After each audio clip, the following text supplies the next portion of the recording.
आत्ताच पाऊस पडून गेला होता. सगळीकडे पाणी साचलेलं होते. म्हणजे मोठी सर येऊन गेलेली असावी. रेल्वेतून प्रवास करताना काही जाणवले नाही. पण स्टेशनवर उतरल्यावर समजले. गावच्या स्टेशनवर रात्रीच्या वेळी सामसूम असते. रमेश स्टेशनच्या बाहेर आला. घरी जायला कुणीची सोबत मिळते का बघू लागला. पण कोणी नजरेला आले नाही. रात्रीचे 8 वाजून गेले होते. त्याने आईबाबांना फोन लावायचा प्रयत्न केला, पण लागतच नव्हता. त्याची पंचाईत झाली होती. तेवढ्यात साहेब कुठे जायचे आहे, असे म्हणून कंदील घेतलेला एक इसम त्याच्या समोर आला. अरे, या माणसाला आपण कसे बघितले नाही? कुठून आला हा? असा विचार त्याच्या मनात आला. त्या माणसाने कंदीलचा वात मोठी करून तो वरती धरला. त्याबरोबर दोघांना एकमेकांचे चेहरे दिसले. कोण रे? दादासाहेबांचा रमेश ना तू? हो हो, पण आपण कसं ओळखलं? रमेशने विचारले.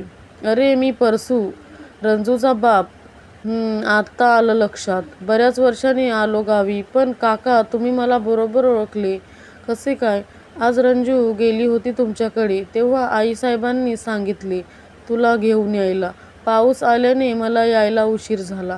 चल, मी बैलगाडी आणलीये, ये, असे म्हणून परसूने त्याची बॅग आपल्या हातात घेतली व रस्त्यावर असलेल्या बैलगाडीत ठेवली. बैलाच्या गळ्यातल्या घंटेचा किणकिण आवाज आणि चाकांच्या गडगड आवाजाने गाडी रस्ता कापू लागली. परत पाऊस पडू लागला. परसू बैलांना पळवू लागला.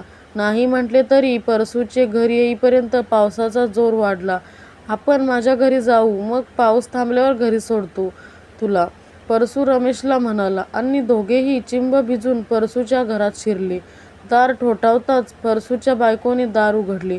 साहेबांच्या मुलालाही घरी घेऊन आल्यामुळे तिची खूप धांदल उडाली. रमेशचे कपडे पूर्ण ओले झालेले, बदलणे भागच होते. त्याने बॅग उघडली, कपडे घेऊन बाथरूमच्या दिशेने गेला. तेवढ्यात रंजनाने त्याला थांबवून गरम पाणी दिले. त्याची अंघोळ उरकेपर्यंत तिच्या आईने भात व मासे तळून तयार ठेवले होते. परसूनेही कपडे बदलले आणि त्याला सांगितले, मी आईसाहेबांना तू इथं असल्याचा निरोप पाठवलाय. पाऊस थांबला तर पोचवतो, नाहीतर उद्या सकाळी. हे कळल्यावर त्याला हायसे वाटले. तळलेल्या माशांचा वास पसरला होता. त्याची भूक चांगलीच चाळवली होती. एवढ्या दिवसांनी मासे खायला मिळाले, वरून वेगळ्या पद्धतीचे. त्याने जेवणावर ताव मारला. पावसाने रौद्ररूप धारण केले होते. सोसाट्याचा वाराही वाहत होता. झाडेही कोलमडून पडत होती. परसूकडे राहिल्याने बरे झाले होते. निरोप देऊन ते पोरगही परतलं. वाटेत झाडे पडल्याची बातमी त्या पोरानेच दिली होती. भरपेट जेवणाने व थकल्यामुळे रमेशचे डोळे जड झाले होते. रमेश तिथंच झोपून गेला. सकाळचे 6 वाजले होते. रमेशला जाग आली. पहिल्यांदा त्याला कळलेच नाही तो कुठे आहे. गडबडून तो उठून बसला. मग रात्रीचं सगळं त्याला आठवलं. तो उठून बाहेर आला. बाहेर सगळं हिरवंगार दिसत होतं. ते पाहून तो सुखावला. मनात विचार आला, एक कप गरम चहा मिळाला असता तर. एवढ्यात चहाचा कप रंजनाने त्याच्या समोर धरला. असेही मनकवडी आहे की काय?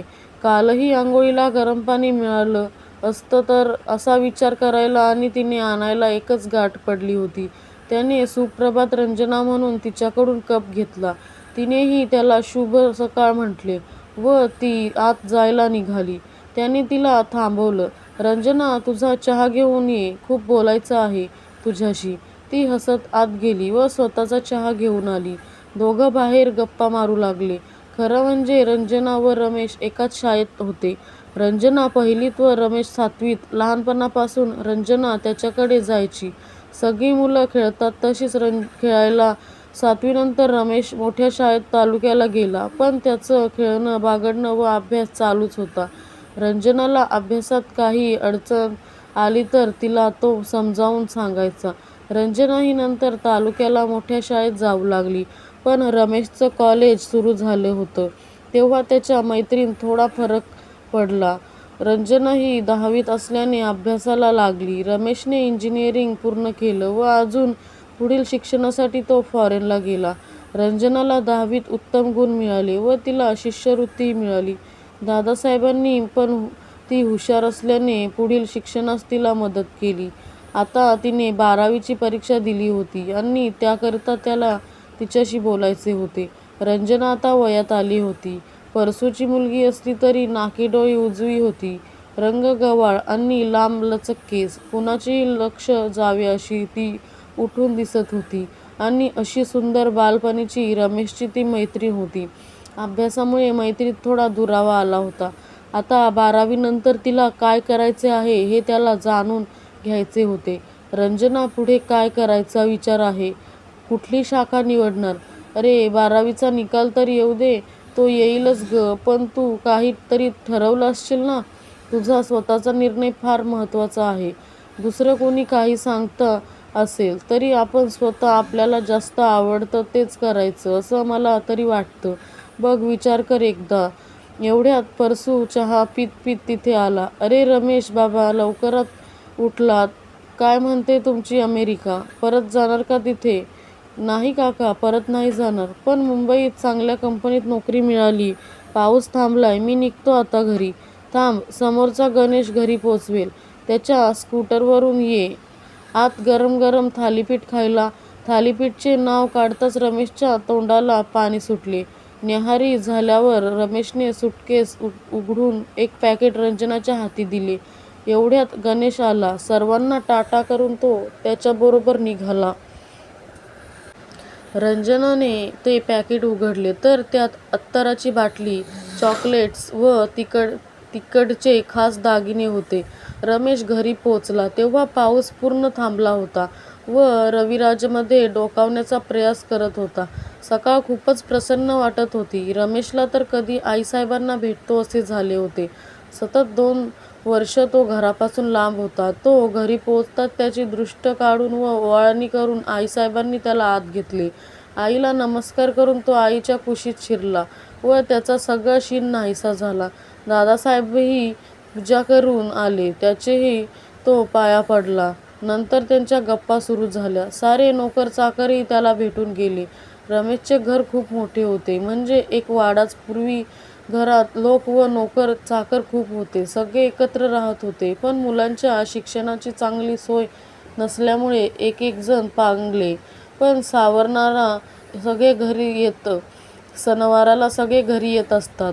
त्यांचा एकुलता एक रमेश अगोदर मुंबईत, नंतर 2 वर्ष अमेरिकेला शिक्षण घेऊन आला. त्याला उच्च पदाची नोकरीही मिळाली होती. रुजू व्हायच्या अगोदर तो गावी आईवडिलांना भेटायला आला होता. रमेश श्रीमंतीत वाढलेला असला तरी त्याची राहणी वागणूक साधी होती. 2 दिवसानंतर दादासाहेबांनी पार्टी ठेवली व त्याप्रमाणे त्याचे आमंत्रणाचे निरोपही पोचवले होते. घरचे सगळे आता भेटतील म्हणून रमेश खूप आनंदित झाला.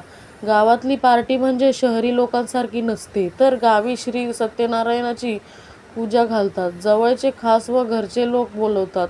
नातेवाईकांनी एकत्र येऊन सगळ्यांच्या कल्याणाकरिता देवपूजा घालून देवाने सगळ्यांचे भले करावे हाच एक उद्देश असतो. पूजेच्या रात्री भजन मंडळी करून भजनाचा कार्यक्रम व नंतर शास्त्रीय गायनाचा कार्यक्रम ठेवला होता. सर्वांच्या चहापाण्याची व्यवस्थाही केली होती.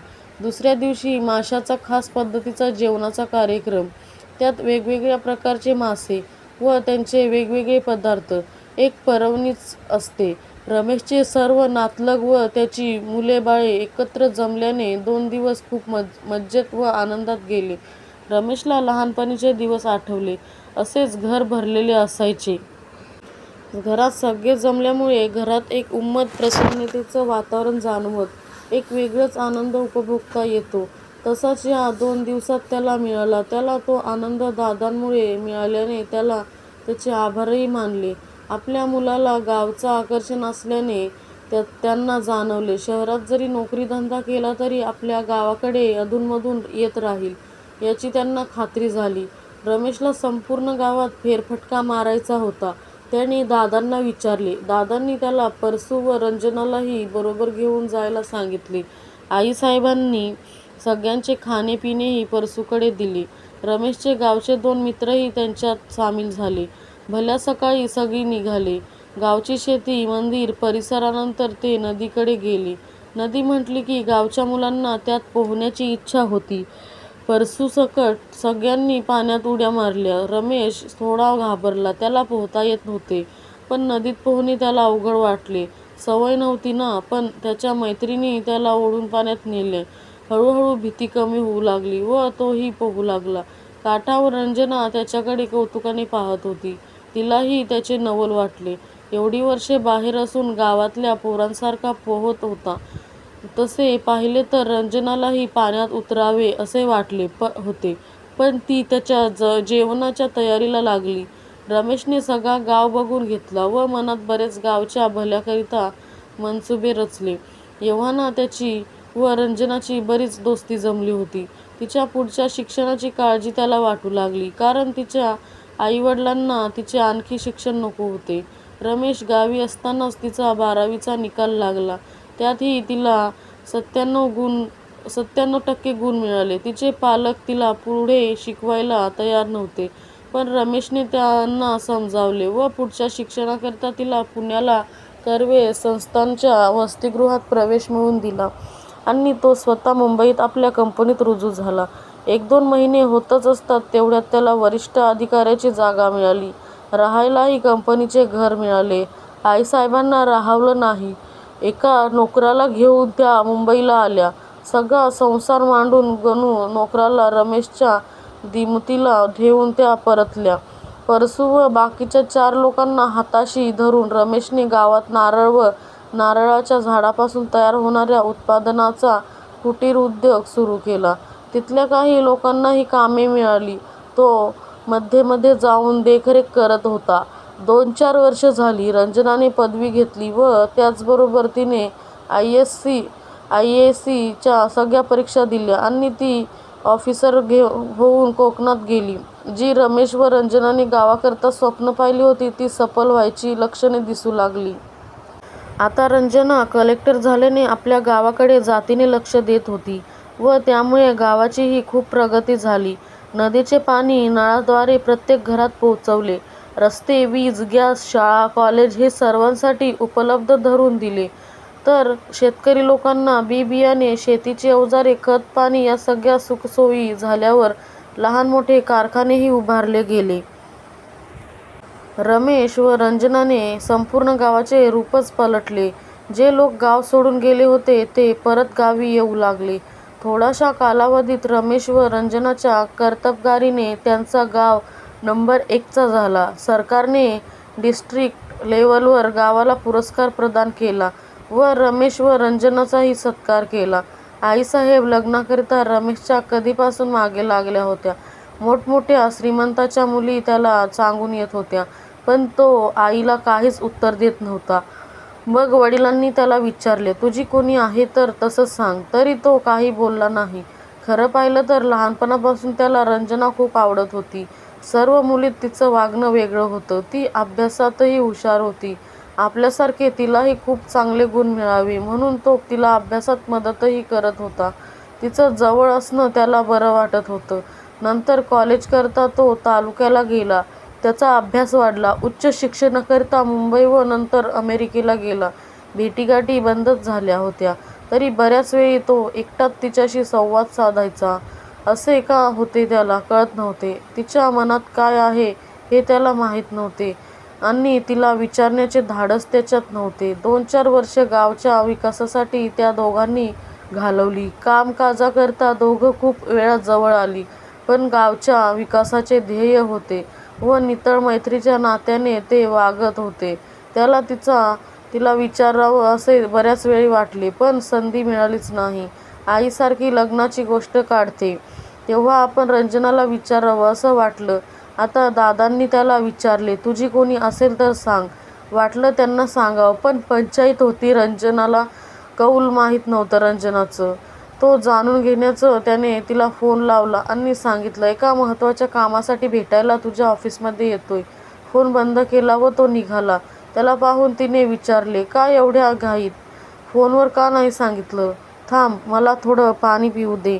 तिने ग्लास त्याच्या पुढे सरकवला. त्याच पाणी पिऊन झाल्यावर तिने विचारले, बोल आता, काय काम निघालं? रमेशने ओठांवरून जीभ फिरवली व पटकन बोलला, रंजू, मला तुझ्याशी लग्न करायचे आहे. तू तयार आहेस का? त्याच्या या प्रश्नाने ती अवाक झाली. तिने स्वप्नातही विचार केला नव्हता रमेश असं काय विचारेल. याचा लहानपणापासूनची मैत्री वयात येताच कधी प्रेमात बदलली हे तिलाही कळले नव्हते. तिच्याही मनात प्रेमाचा अंकुर उमलला होता, पण बोलायची सांगायची सोय नव्हती. आपल्या वागण्यातून कुणाला कळता कामा नये म्हणून दक्षता घेत होती ती. त्याच्याकडे बघतच राहिली. तू करशील माझ्याशी लग्न? का नाही? ती पटकन बोलून गेली. त्याने तिचा हात पकडला व थँक्स अ लॉट रंजू म्हणून किंचित दाबला. संध्याकाळी भेटू असं सांगून तो घरी गेला. रंजनाने ही गोड बातमी आपल्या आई वडिलांना कळवली. त्यांना बरं वाटलं, पण शंका आली. आईसाहेब मान्य करतील रंजूला? कितीही शिकली तरी एका नोकराची मुलगी. त्यांना रंजनाची काळजी वाटू लागली. इकडे रमेश जेवणाच्या वेळी घरी पोचला. आनंदाचे उधाण फुललेले होते. उतावळा नवरा, गुडघ्याला बार्शिंग. प्रमाणे आईने विषय न काढताच तो आपणहून म्हणाला, तुम्ही लग्नाचे म्हणत होता ना? त्याबरोबर आईसाहेब म्हणाल्या, मग उद्याच मुलीला घेऊन यायचा निरोप पाठवतो. संध्याकाळी 5 वाजता चालेल ना? अगं आई, मला रंजनाशी लग्न करायचं आहे. काय? आईसाहेब जवळजवळ किंचाळल्याच. अरे, ती शिकली सावरली तरी शेवटी परसूची एका गड्याची मुलगी. लग्न काय खेळ वाटला तुला? 2 घराण्यांचा मिलाप असतो. त्याचं कुळ काय? आपलं खानदानी घराणे. लोक काय म्हणतील? नाही, हे शक्यच नाही. तिचा विचार तू सोडून दे आणि त्या देशपांड्यांच्या मुलीशी लग्न कर. ती आपल्या घराला शोभेल अशीच आहे. एवढा वेळ गप्प असलेल्या दादासाहेबांनी तोंड घातले. रमेश, माझी तुला परवानगी आहे. तू खुशाल रंजनाशी लग्न कर. आम्ही आमची घराणीच कुरवाळत बसलोय. आमची घराणी व बुद्धिमत्ता आता नाही राहिली. आमच्याकडे आमची प्रतिष्ठा आम्हीच गोंजारायची. ती गड्याची मुलगी असली तरी आज एक नामवंत डिस्ट्रिक्ट कलेक्टर आहे. ती जर सून म्हणून आपल्या घरी आली तर आपली प्रतिष्ठा, आपल्या घराण्याची इज्जत वाढेलच. इथं वर्ण जात बघू नका, तर माणूस व माणुसकी बघा. गावची तर प्रगती झाली. रमेश, आता रंजनाचा हात पकडून तुझ्या घरची प्रगती कर. हे दादासाहेबांचे बोलणे ऐकून रमेशने त्यांना कडकडून मिठी मारली. तेव्हा त्यांच्या कानात दादासाहेब बोलले, लहानपणीपासून तुम्ही खेळत होता ना, तेव्हापासून मी रंजनाला सून म्हणूनच पाहत होतो. रमेशला आनंदाचा आणखी एक धक्का बसला. नंतर रमेश व दादासाहेबांनी आईसाहेबांना नीट पटवून दिले व रमेशच्या मनधरणीने त्यांनीही मग होकार दिला. दादासाहेबांनी रंजनाच्या आईवडिलांना बोलावून घेतले. ते लोक दबत आले होते, पण दादासाहेबांनी त्यांना दिलेल्या मानाने त्यांना भरून आले. थोड्या वेळाने रंजनाला घेऊन रमेशही आला. सगळ्यांनी एकत्र देवाला नमस्कार केला. रमेश आणि रंजनाने दोघांच्या आईवडिलांचे आशीर्वाद घेतले.